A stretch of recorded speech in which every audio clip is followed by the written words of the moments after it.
The Siege of Port Hudson, Louisiana, was the final engagement in the Union campaign to recapture the Mississippi in the American Civil War, while Union General Ulysses Grant was besieging Vicksburg upriver. General Nathaniel Banks was ordered to capture the Confederate stronghold of Port Hudson, in order to go to Grant's aid. When his assault failed, Banks settled into a 48-day siege, the longest in U.S. military history.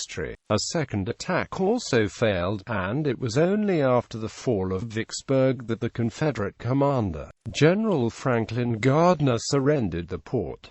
This left the Mississippi open to Union navigation from its source to the Gulf of Mexico. Background: strategy and politics on the Mississippi. For the time the American Civil War started in April 1861, both the North and South made controlling the Mississippi River a major part of the strategy. The Confederacy wanted to keep using the river to transport needed supplies. The Union wanted to stop this supply route and drive a wedge that would divide Confederate states and territories. Particularly important to the South was the stretch of the Mississippi that included the mouth of the Red River. The Red was the Confederacy's primary route for moving vital supplies between east and west. Salt, cattle, and horses traveled downstream from the Trans-Mississippi west. In the opposite direction flowed men and munitions from the east. In the spring and early summer of 1862, the Union advanced their control of the Mississippi from both the north and the south. For the mouth of the river, a fleet commanded by Flag Officer David G. Farragut fought its way through Confederate fortifications in the Battle of Forts Jackson and St. Philip, resulting in the capture of New Orleans.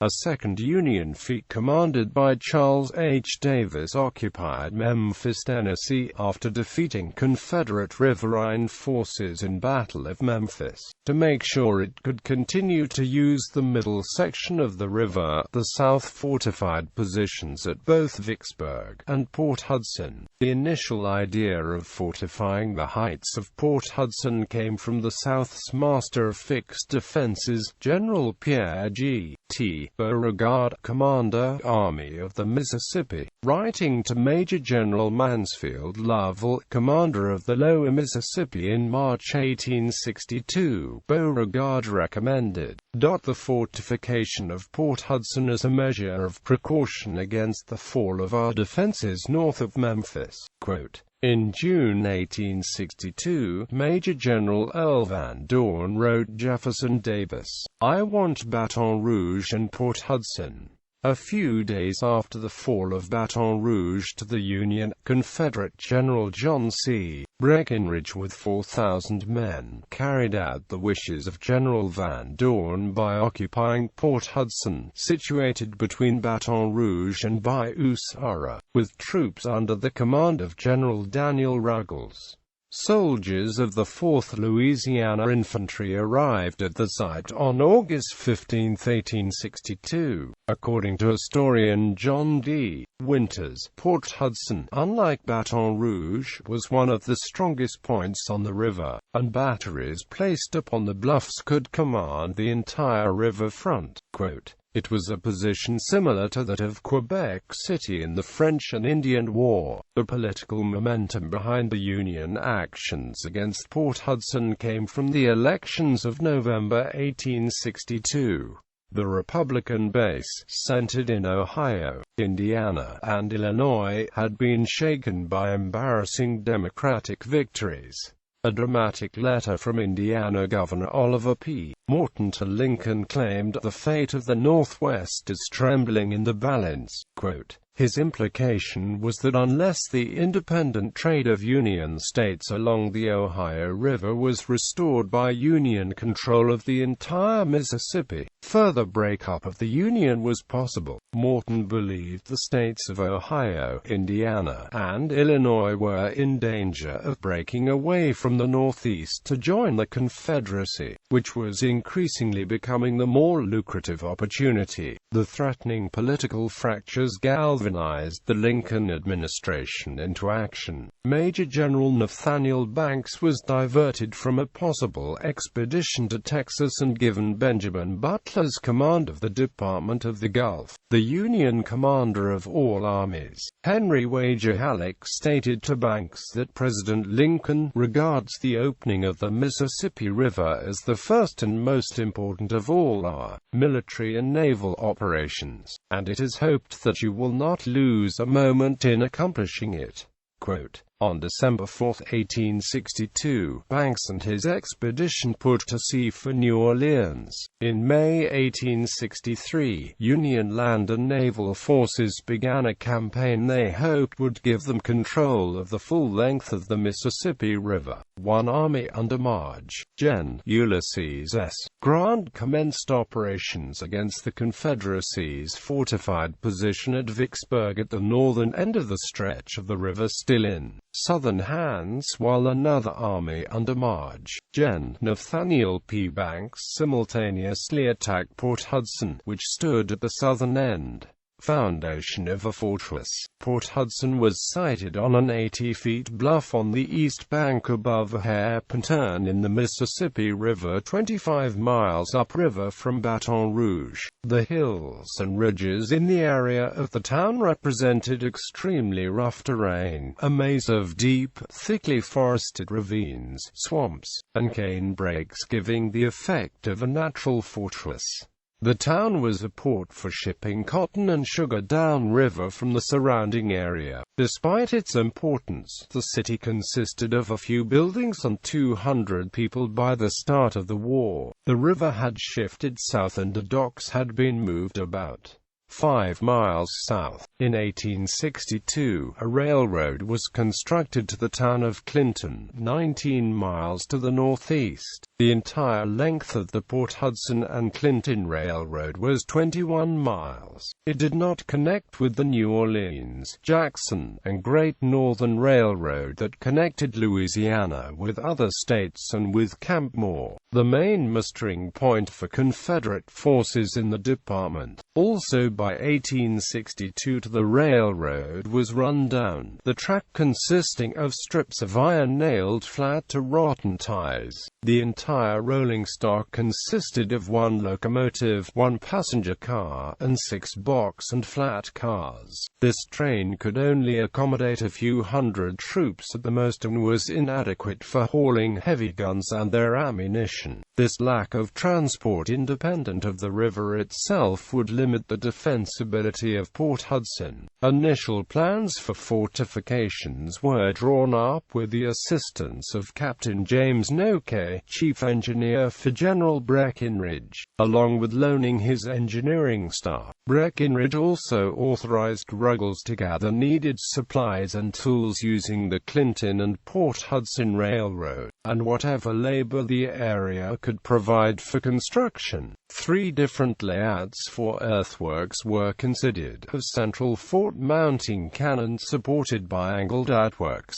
a line of lunettes arranged along a 400-yard line, and a continuous ring of redoubts, trenches, and parapets surrounding the entire position. The first option was rejected because it was thought it would concentrate the position's armament into too small a target, and thus be too vulnerable to bombardment. The third option was rejected because a siege was considered unlikely, and the task of building such extensive work too ambitious, since the circumference of the ring would have been 8 miles and required 35,000 men and 70 pieces of artillery to defend it. This left the line of lunettes as the best plan for the defense of the Port Hudson Heights, and construction started on a line of 7 of them fronting the river. General Breckinridge was soon ordered to take most of his troops to Kentucky, however, and on August 18 he left. leaving only 1,500 men to work on the fortifications under Ruggles' command. Ruggles did have a 42-pounder smoothbore cannon, which he mounted immediately,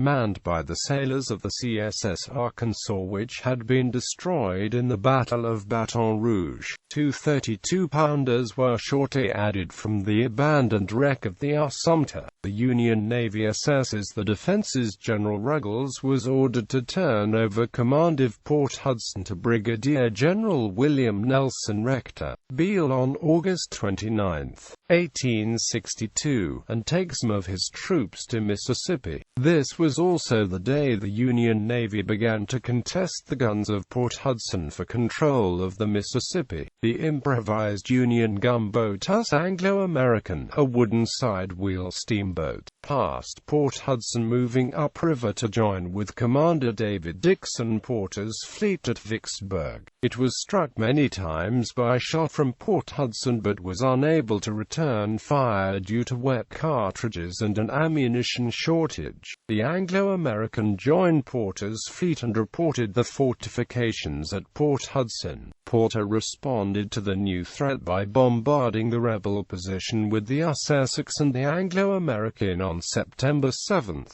The Union fleet did little damage to Port Hudson, but the Essex received significant damage, and Porter reported 35 to 40 heavy guns at Port Hudson, a considerable exaggeration. During the lull in action resulting from the formidable reputation of the Port Hudson batteries, Beale slowly expanded the fortifications, delayed by Union possession of the river and the inadequate rail and road systems supporting his position. Confederate President Jefferson Davis had by this time realized that linking the Port Hudson and Clinton Railway to Jackson, Mississippi would be invaluable in allowing reserves to be switched between Vicksburg and Port Hudson, depending upon which was most threatened. A desperate shortage of iron and transport within the Confederacy made this move impossible. Beale had also sent a request to Davis to impose martial law in the region of Port Hudson for the purpose of commandeering more resources for construction, but Davis denied this also. Beale was able to set up a hospital at Centenary College at Jackson, Louisiana for invalided troops from Port Hudson and Clinton, but the space proved inadequate. Confederate bureaucracy had made it difficult for Garrison Provost Marshal John C. Miller to construct a logistical system of warehouses and transports to supply the garrison with food, medical supplies, barracks, bedding and other material necessary for the health. The use of earthworks for fortification, which required unending labor to maintain and were unhealthful to live in, also contributed to the poor health of the garrison. Poor supply lines, starvation, and disease were to remain the constant problems of the Port Hudson position, and overwhelm efforts to improve conditions for the soldiers of the garrison.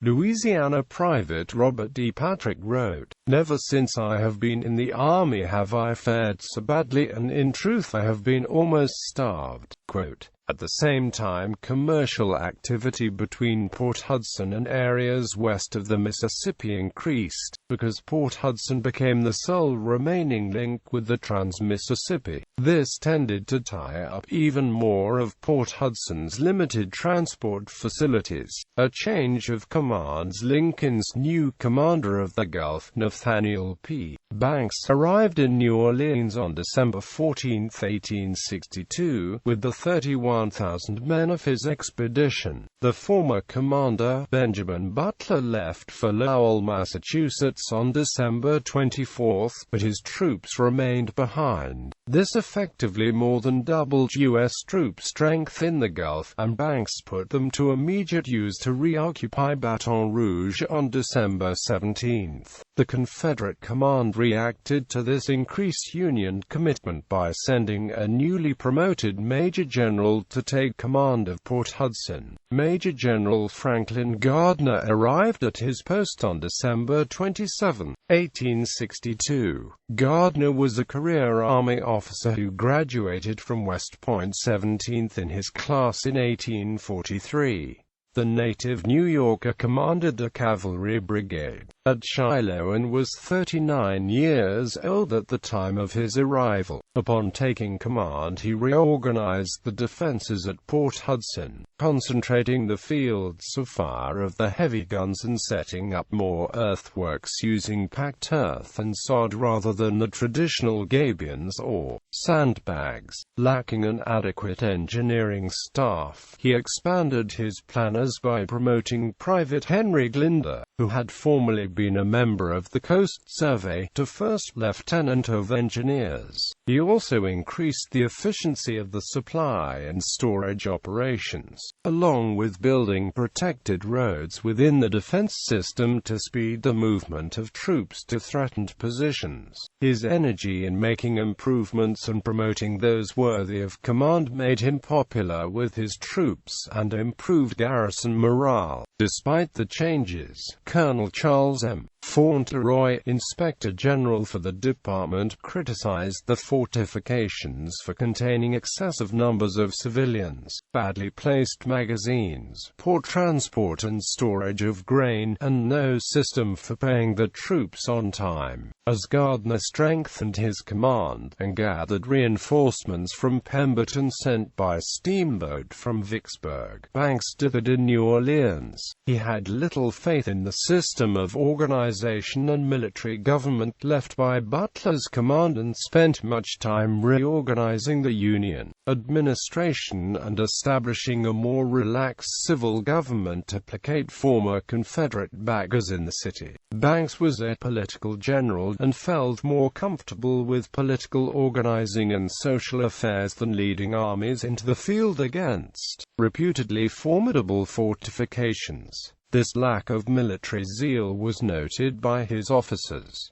Colonel Sidney A. Bean recorded in his diary that under Butler, much was accomplished with small means.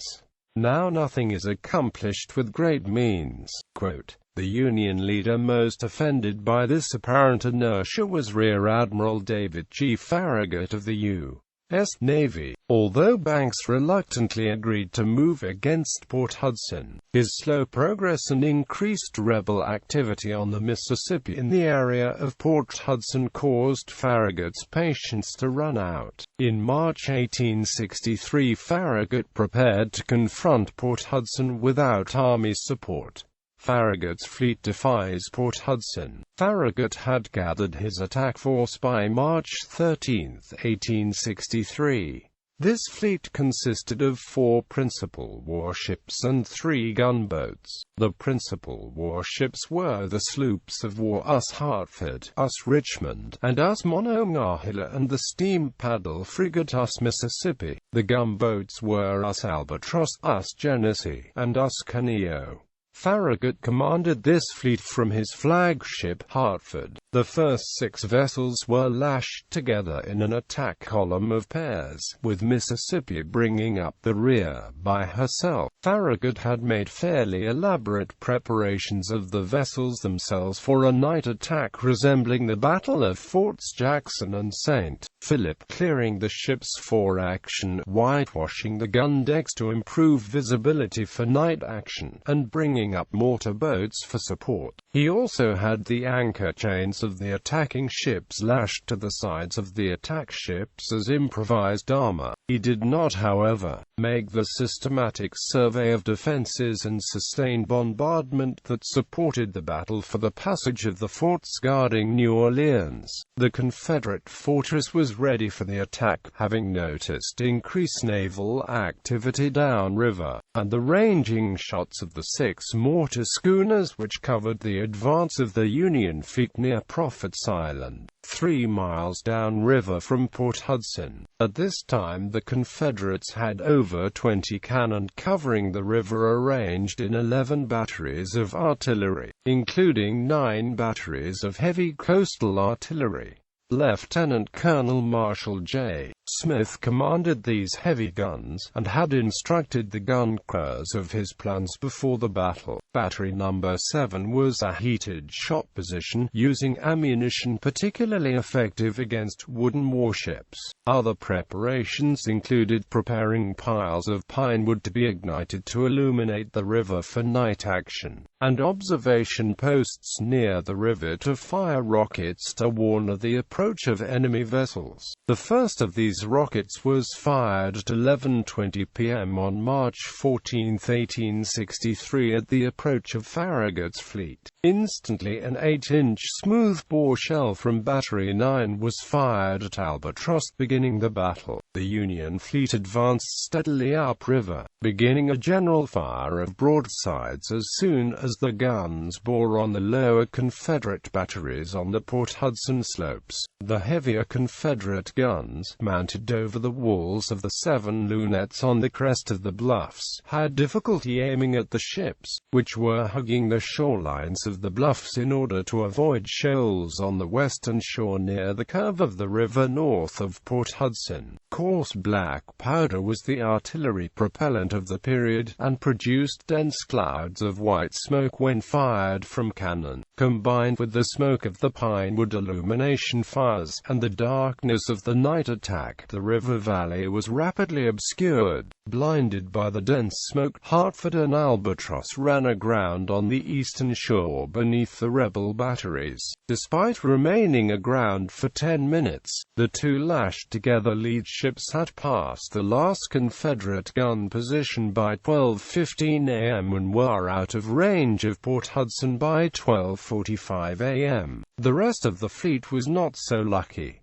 Genesee and Richmond were next in the column. A trick of the wind cleared the smoke momentarily between the batteries and the ships, and Richmond was hammered by rebel shot and shell. Just as Richmond made the turn in the river north of Port Hudson, a 6.4-inch solid conical shot tore through the starboard side, smashing both port and starboard boiler safety valves.